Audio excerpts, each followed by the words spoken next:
Have you ever thought about the fabric used to make the seats for buses and underground trains?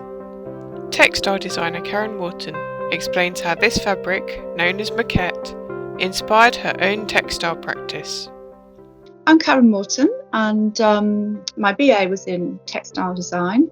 Then after some years in industry and teaching, I went on to study for an MA in history of design. The focus of my MA research was Moquette on the London Underground during the interwar period and its contribution to the sensory experience of passengers.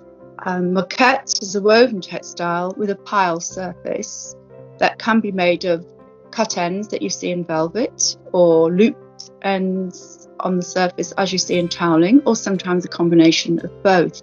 This gives it a great durability, so it's very suitable for public transport. I visited Moda because I wanted to put the London Underground Moquette into context by seeing examples of what passengers might have been with at home in terms of fabrics during this period.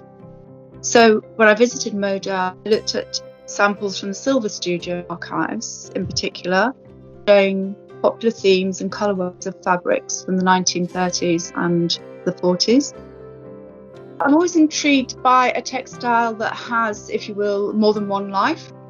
And Moquette was very much used almost always as a furnishing fabric in the domestic interior, but due to its characteristics became the major fabric that was used both on buses, trams, underground trains and overground trains.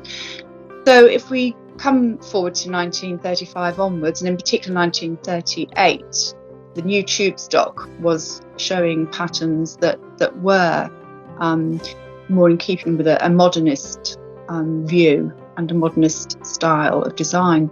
It was interesting to see so part of my research process had involved looking in archives at contemporary advertisements for upholstered furniture that people would have in their own homes.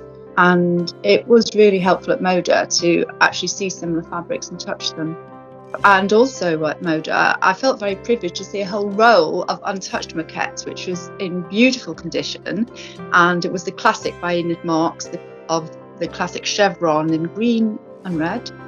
And having never been cut up for use, it was, in really lovely condition. Yeah, it was great to see also some other work by Enid Marx as well, her printed designs showing her mastery of repeat patterns, which obviously fed into her work that she did for the London Underground Moquettes. During my dissertation research, I discovered that Enid Marx and the other designers were given a very specific brief from London Underground, which stipulated that the design should have all colours. There should be high contrast in those colours to minimise the appearance of dirt. And also one of those colours, at least one, should be a green tone to promote that idea of bringing the countryside down under the ground into the tube. I decided to create a collection of small-scale weaves using the same brief that those designers of the 1930s had used. So weaving by hand, I devised a technique which I call mock moquette, introducing loops into the weave to form a pile surface. So I was wrapping the warp threads, but in a certain way so that they would stay standing proud as loops on the surface of the weave. And then progressing on from that, I then used the visual elements from the weaves to make a series of prints using only 3 colours this time. I enjoyed the challenge of that, and those colours were overlaid to produce varying tones of green. So that was a very satisfying creative outcome, as well as, writing is creative and I've enjoyed that, but I do like to be kind of quite haptic as well.